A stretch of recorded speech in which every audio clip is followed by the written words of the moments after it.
Distinguished guests, ladies and gentlemen, it is my great pleasure to be representing Solaris Paper at the AIBC conference today. We are delighted to see so many people come out to support this event. It clearly demonstrates a relationship between the two countries is alive and well. For those that aren't familiar with Solaris, we are an affiliate of Asia Pulp and Paper, the world's third largest pulp and paper producer. We manufacture paper and tissue products. Our tissue lines comprise retail and away from home, both in private and proprietary labels. Solaris has been operating in Australia for the last 2 years, and our sister company Paperforce has a longer history, dating back to 1988 under a previous name, Vestwin. Together we employ only 35 today, but that figure may grow. Recently, Solaris cemented its commitment to this market by investing $20 million in a state-of-the-art tissue plant in Greystanes, Western Sydney. We will officially open the plant in April, and further investment in Australia is now being considered. Why do we make this investment? Because we see a bright future for our company in Australia. The resilience of the economy during the global financial crisis is a testament to the robust economic foundations this country presents. The demand for tissue and paper products has significant growth potential, and retailers and consumers alike are increasingly demanding products we can supply. High quality, sustainable, and at competitive prices. While our entrance into this market has caused some debate around issues of overseas imports and competitiveness of existing tissue and paper suppliers, we wholeheartedly welcome this type of competition. We relish competition because it encourages business improvements, creates innovation and reduces cost. We believe there are exciting opportunities for Indonesian companies in Australia and vice versa, and I congratulate the work of the AIBC in fostering these opportunities. I'd like to thank the Australian Industry Business Council for inviting Solaris to be a sponsor of this event and this session, and wish you a productive discussion on Indonesian and Australian perspective. Thank you very much.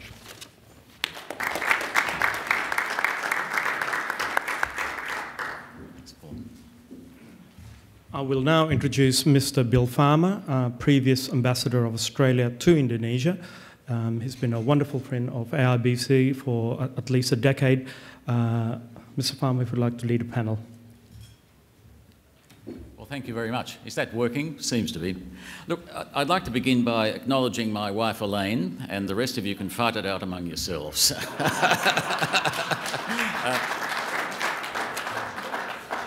Look, this is a fascinating topic. We've been around it lots and lots over the years, but I'd like you to start off by picturing a country with a central government characterised by a certain amount of chaos, controversy, and sometimes debilitating relations between the executive and the parliament, confusing sets of laws and regulations between the centre and the provinces, serious underinvestment in infrastructure, business-unfriendly labour laws, and I'm talking, of course, about Australia. But then, I mean, you can equally play the joke the other way around by picturing a country with a robust free press, free elections which change governments, a vociferous civil society, and over the past few years, as I learned to my cost, an internal political debate on the hot issue of people smuggling. And all of that, of course, is true of Indonesia. Now, we've heard a lot today about breaking the mould, and that I think is really the thought I bring into this session, and I hope the thought we all take out of it. Breaking the mould in a number of ways, and again, I think we've heard some really interesting points made during the morning.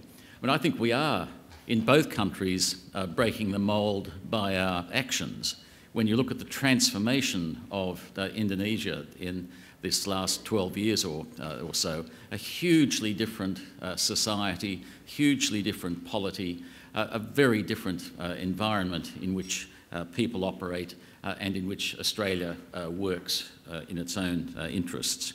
And I think Australia too, this is a vastly different country from the country that existed before the series of reforms in the 1980s, a vastly different country from the country that preceded mass immigration and our sort of multicultural evolution. So I think the realities are certainly changing in both countries. And I think that in addition to basically changing those realities, we've got to, in a way, stop recycling the stereotypes. And it's been, for me, I really puzzle, maybe it's just ignorance, but when you read those stereotypes that there are Australians, and Fergus will take us through this in a minute, Australians who think about Indonesia still as an authoritarian country under the military boot with lots of human rights violations and economic chaos.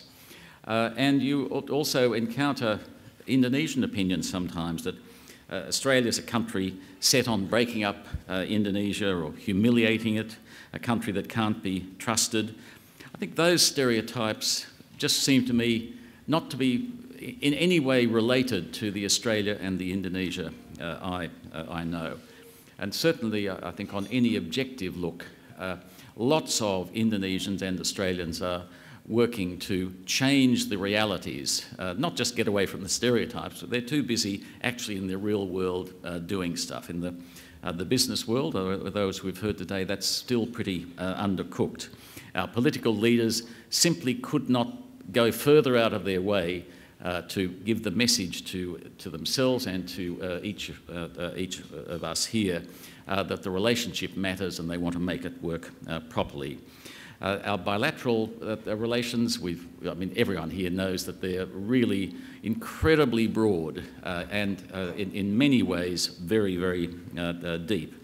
We're working together globally on the G20, which matters to Indonesia and matters to Australia. It's the smallest, biggest club for both of us, and I think that's really important.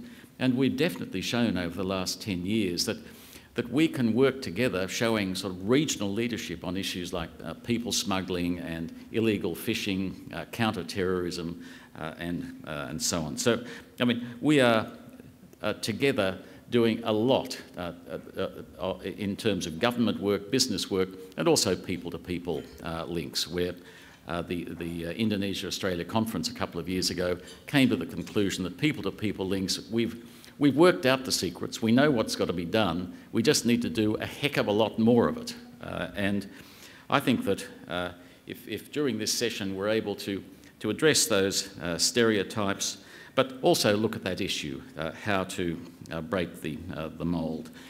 Clearly it would be good to do that with a particular emphasis on business, and I think that we've heard a fantastic session from Pak Gita, and his ready acceptance of the fact that there are some problems, things like corruption and so on, but also his reality check.